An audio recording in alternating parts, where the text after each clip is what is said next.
Baik, selamat pagi. Kita akan lanjutkan materi akuntansi biaya, yaitu kita masuk ke bab 2 tentang akuntansi biaya bahan baku ya.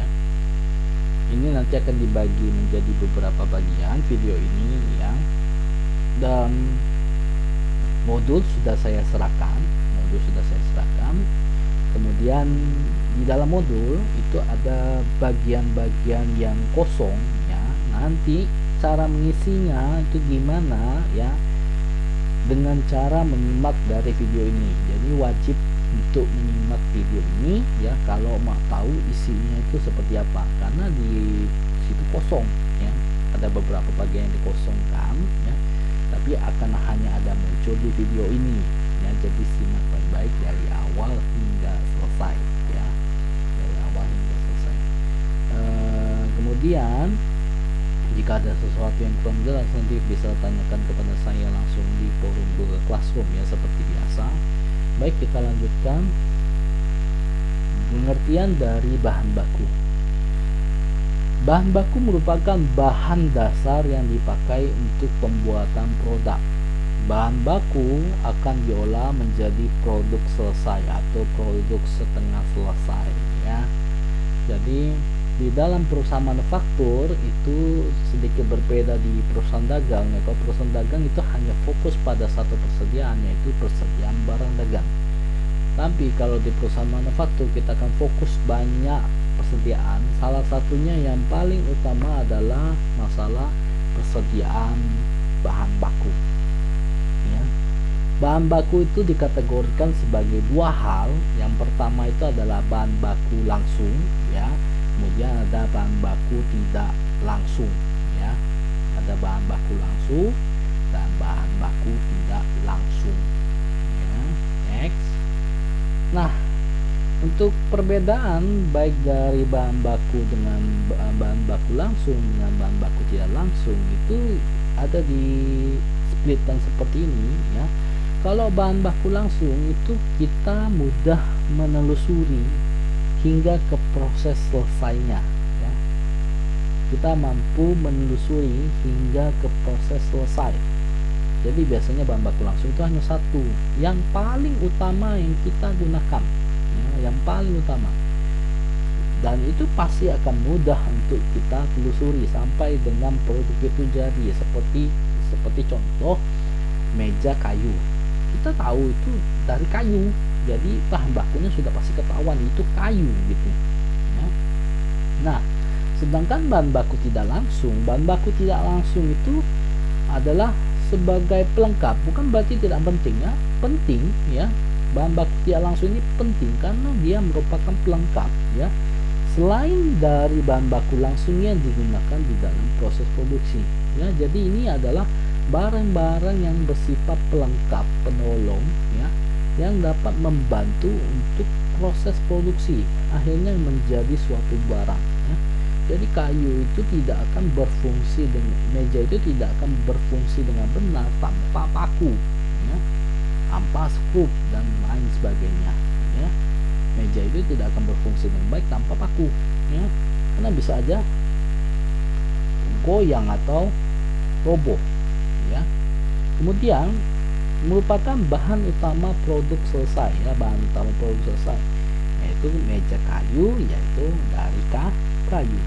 Sedangkan kalau bahan baku yang langsung itu pengompokannya langsung ke BOP, biaya overhead pabrik, tidak ke BBB.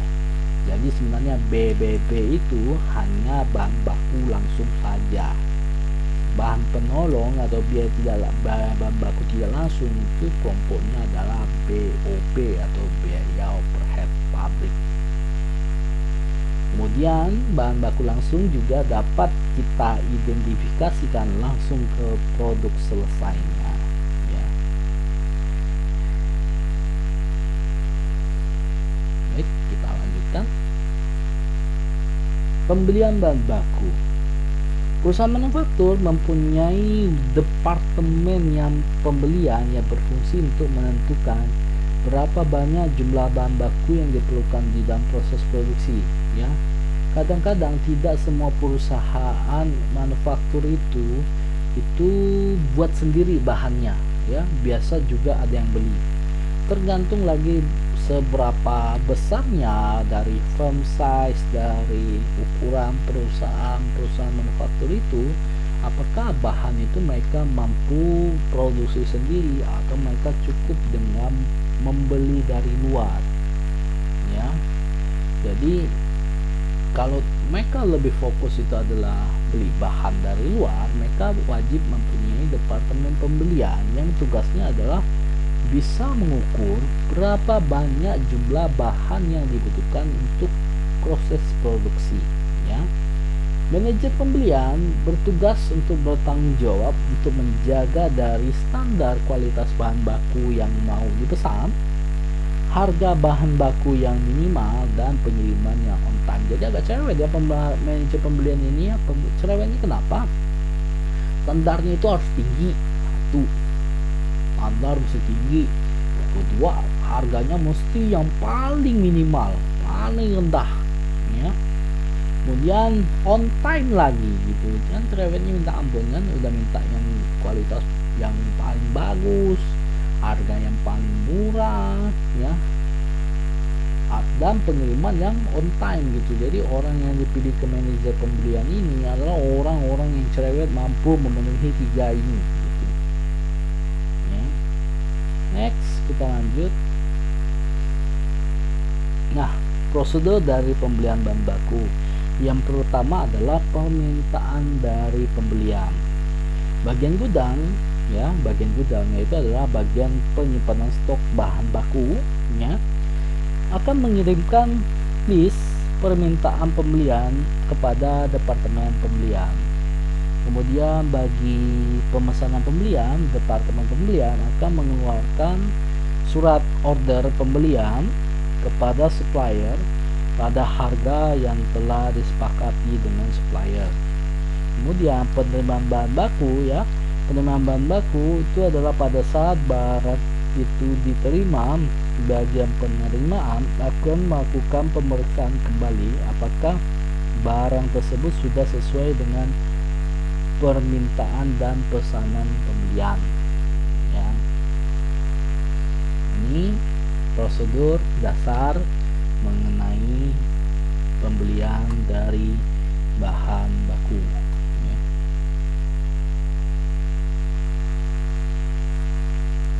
Nah, permintaan pembelian bahan baku ini dari bagian gudang yang dilakukan apabila bahan baku yang ada di dalam gudang itu telah mencapai batas titik minimal yang telah ditetapkan, yaitu titik pemesanan kembali, reorder point. Semua sudah ingat kan reorder point?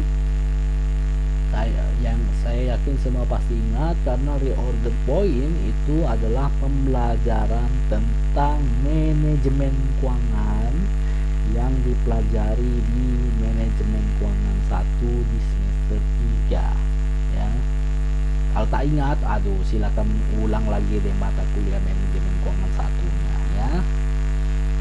Jadi reorder point sama dengan lead time dikali dengan rata-rata pemakaian plus dengan safety stock. Lead time adalah waktu yang dibutuhkan antara barang yang dipesan hingga barang sampai di gudang perusahaan. Jadi adalah lead time itu adalah waktu proses ya, waktu proses pada saat barang itu kita mulai pesan hingga barang itu sampai di gudang kita. Kemudian untuk safety stock adalah itu adalah jumlah persediaan minimal yang harus dimiliki oleh perusahaan sebagai antisipasi atas kemungkinan keterlambatan datangnya bahan baku ya.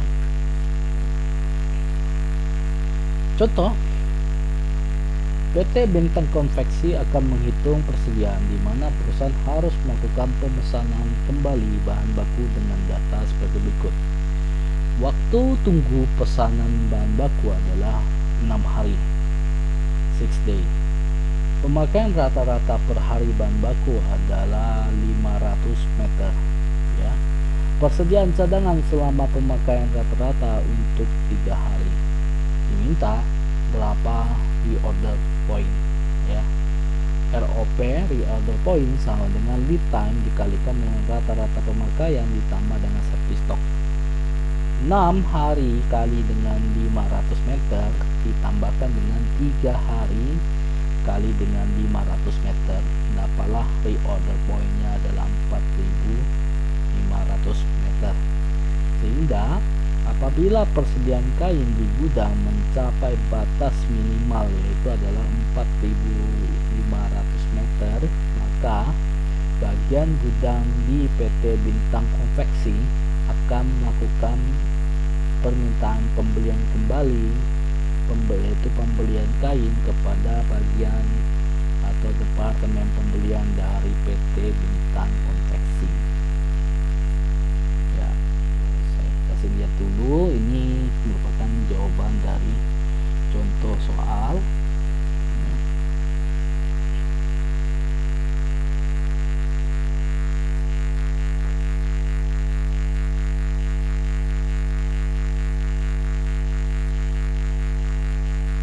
Baik, semua sudah mencatat apa yang sudah saya videokan ya. Jadi kita lanjutkan ya. Nah, berikutnya adalah pemesanan pembelian. Nah, setelah ada permintaan bahan baku dari gudang, departemen pembelian akan membuat namanya form pemesanan bahan baku yang akan ditujukan kepada supplier dari bahan baku. Dalam prosedur ini ada kuantitas pesanan yang ekonomis atau economic order quantity atau biasa disebut dengan EOQ.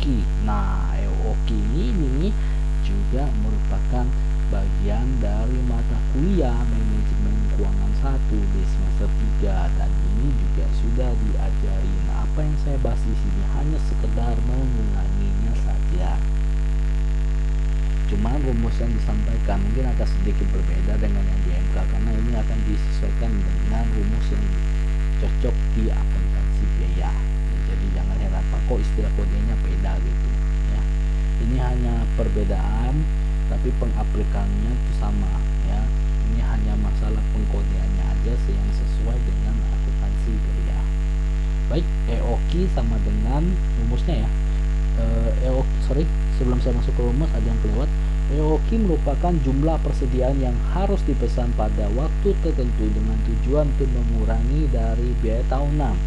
Rumus EOQ sama dengan akad dari 2 kali RU dikali dengan CO dibagi dengan CU dikali dengan CC.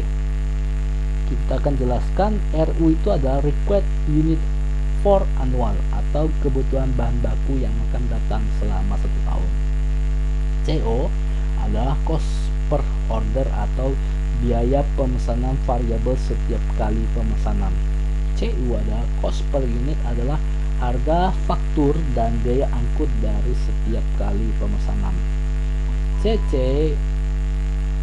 atau carrying cost percentage itu adalah biaya penyimpanan variabel yang dihitung berdasarkan dari persentase dari cost per unit bahan ya. Ini sebenarnya kodenya kurang lebih hampir sama dengan MK, cuman ini versinya akuntansi biaya. Jadi ada RU, ada CO, ada CU, ada CC ya. Ada required unit for annual, cost per order, cost per unit, dan carrying cost percentage. Next. Nah, kita masuk ke soal lagi. PT Montana membutuhkan bahan baku sebesar 240.000 unit. Harga bahan baku per unit adalah Rp2.000. Setiap kali pemesanan dikeluarkan biaya sebanyak Rp150.000, sedangkan biaya penyimpanan dihitung sebesar 25% dari nilai persediaan di gudang. Pertanyaannya yang diminta adalah 1. Hitunglah jumlah pemesanan yang paling ekonomis. Kita akan hitung EOQ-nya berapa. 2. Berapa kali pemesanan yang harus dilakukan dalam waktu 1 tahun ya. 3. Berapa hari sekali perusahaan melakukan pemesanan. Jika kita hitung 1 tahun itu adalah sekitar 360 hari ya. Ini adalah perhitungan dari period time ya. Period time itu bukan pakai seperti actual time yang menggunakan 365 hari atau 366 hari ya. Kalau periodic time ini menggunakan 360 hari saja ya. Oke, ini jawabannya yang pertama, EOQ sama dengan akar dari 2 dikali RU dikali CO dibagi dengan CU dikali dengan CC, sama dengan akar dari 2 dikali 240.000 kali dengan 150.000 dibagi dengan 2.000 dikalikan dengan 25%. Kita kalikan dulu atas dengan bawah, pembilang dan penyebutnya kita kalikan. 2 kali 240.000 kali dengan 150 dulu dapat hasilnya. Kemudian 2000 kali 25% kalikan dapat hasilnya. Kemudian pembilang dan penyebut dibagi, dapatlah nilai akar dari 144 juta. Dapatlah nilai EOQ sama dengan 12.000 unit. Untuk jumlah pemesanan selama 1 tahun ya, itu adalah jumlah pemesanan itu ada 240.000 unit ya, 240.000 unit dibagikan dengan 12.000 unit, yaitu sama dengan 20 kali. Jadi dalam 1 tahun perusahaan harus melakukan pemesanan sebanyak 20 kali ya, dalam 1 tahun ya. Kemudian berapa hari sekali ya.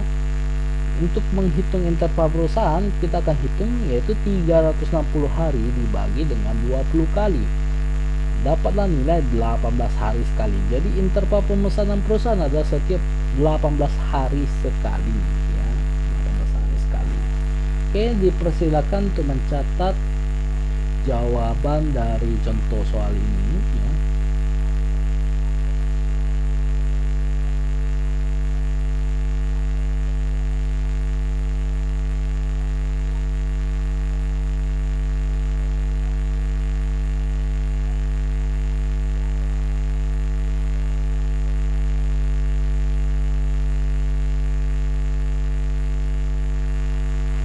Mungkin semua sudah catat ya. Saya bisa next ke bagian selanjutnya ya. Next.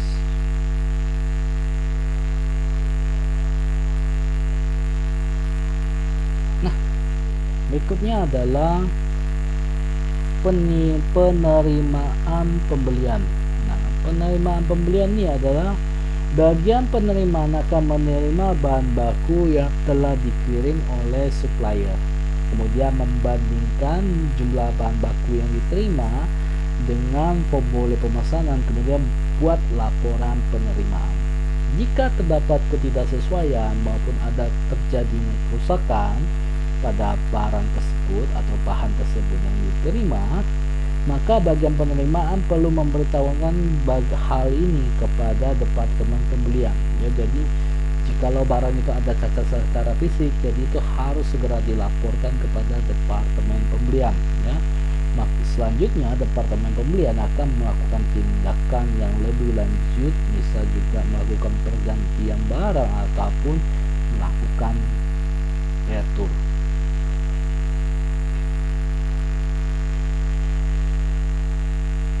Baik, perlakuan terhadap biaya angkut pembelian dari bahan baku. Nah, perlakuan terhadap biaya angkut pembelian bahan baku itu diperlakukan sebagai 3 hal ya, digambarkan di dalam grafik ini.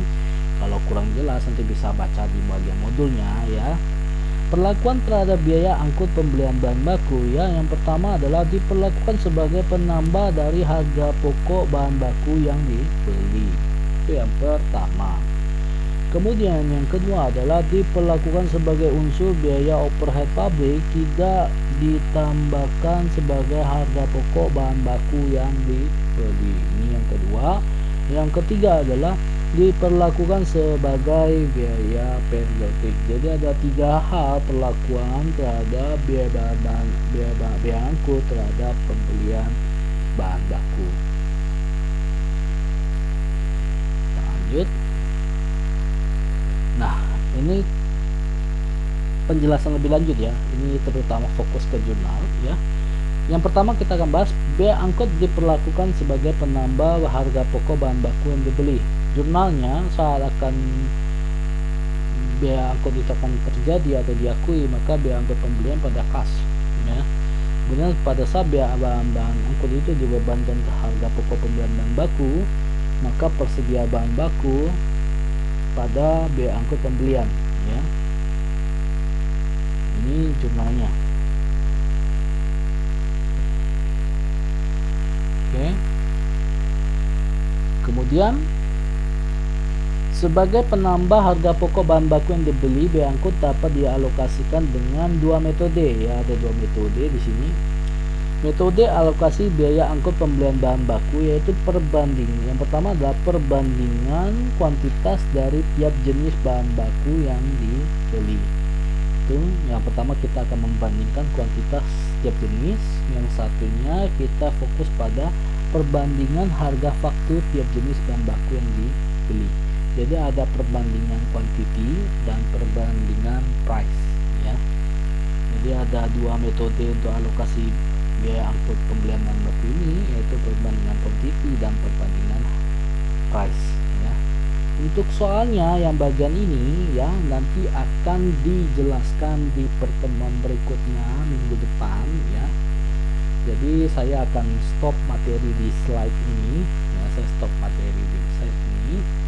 Silakan jika ada pertanyaan untuk menanggapi dari video bab 2 bagian 1 ini, ya. Silakan. Kalau ada yang kurang jelas bisa kita diskusikan secara lebih lanjut di forum Google Classroom, ya. Di forum Google Classroom. Oke. Sekian dulu, sampai di sini pembahasan saya tentang bab 2 tentang akuntansi biaya akuntansi bahan baku ini, ya. Sampai di sini dulu. Jika ada yang kurang jelas nanti bisa kita diskusikan lebih lanjut di GC, ya. Terima kasih, selamat